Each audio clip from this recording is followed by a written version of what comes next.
कोई तो है जिसने ये टाइम सेट किया है, वो टाइम आने पर कुछ ना कुछ डिजास्टर हो ही जाते हैं।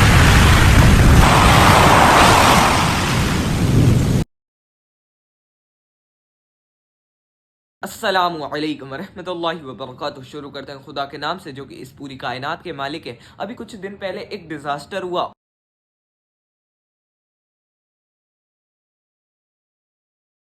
और वो डिजास्टर इतना खतरनाक था कि 12,000 की हिस्ट्री में अब हुआ। ये अल्लाह ही तो है कि हमें ये डिजास्टर दिखाता है और अल्लाह की कुदरत का नतीजा दिखाता है कि कोई तो है जिसने ये टाइम सेट किया है, वो टाइम आने पर कुछ ना कुछ डिजास्टर हो ही जाते हैं। डिजास्टर इतना खतरनाक था लेकिन फिर भी किसी की डेथ नहीं हुई क्योंकि अल्लाह ने नहीं चाहा। अल्लाह ने वो जगह ही ऐसी बनाई थी जिसके आजू बाजू इतना गर्म रीजन था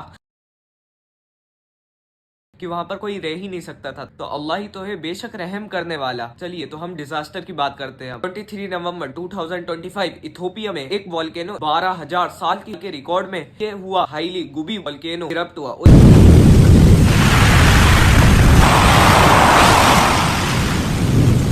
ये अचानक से हुआ। लोगों का कहना है कि उनको कई किलोमीटर दूर से ऐसा लगा कि हमारे बाजू में एक बॉम्ब फूट गया और इस वोल्केनो से करीब 50,000 फीट का एस क्लाउड निकला। वो इतना ज्यादा विशाल था, इतना ज्यादा बड़ा था कि वो आराम से सैटेलाइट से नजर आ रहा। पहले वो ओमान, फिर येमेन, फिर पाकिस्तान, ऐसे सफर करते करते वो इंडिया पहुंच गया और वो बादल इतना खतरनाक था कि आराम से लोगों को क्लियर नजर आ रहा था कि एक बड़ा क्लाउड हमारी तरफ आ रहा था। और इसी डिजास्टर की वजह से दिल्ली में कई सारी फ्लाइटें कैंसिल हो गई क्योंकि ऐसे बड़े बड़े ऐश होते हैं तो इसमें प्लेन ले जाना बहुत ही रिस्की होता है, बहुत ही ज्यादा रिस्की होता है। जो छोटे छोटे पार्टिकल, छोटे छोटे गिलास होते हैं ऐसे ऐश क्लाउड में, जो कि इंजन में जाके आराम से इंजन को खराब कर सकते हैं और पायलट के सामने वाले शीशे को पूरे रब कर देते हैं, पूरा घिस देते हैं, जिससे पायलट को दिखना ही बंद हो जाता है। तो इसलिए कई सारी फ्लाइटें बंद हो गई थी। और सोचो ये कितना खतरनाक डिजास्टर था। कितनी दूर इथोपिया में ये एक्सप्लोजन हुआ और वहां से इंडिया ट्रेवल करके आ गया। तो आखिर हम जानेंगे कि एक्सप्लोजन हुआ कैसे। इसके लिए एक बड़ा मेन फैक्टर है जो अफ्रीकन कॉन्टिनेंट है, वो दो पार्ट में टूट रहा है। जिन दो पार्ट में टूट रहा है, एक है नुबियन प्लेट और एक है सोमाली प्लेट। ये दोनों प्लेट में जब टूट रहा है तो अफ्रीका में एक दरार बन रही है, जो कि दरार अफ्रीका को टू पार्ट्स में डिवाइड कर रही है। असल में ये जहाँ एक्सप्लोजन हुआ है वो जगह में तीन प्लेट्स आपस में आके मिलती है, नुबियन प्लेट, सोमाली प्लेट और अरेबियन प्लेट। तो ये टाइम के साथ अलग अलग जा रही है। आखिर ये अलग अलग कैसे जा रही है? तो बहुत साल पहले एक पेंजिया नाम का सुपर कॉन्टिनेंट हुआ करता था जो कि पूरा साथ में मिला हुआ था, लेकिन समय के साथ वो आपस में डिवाइड होता गया और जो आज के कॉन्टिनेंट है वो बने।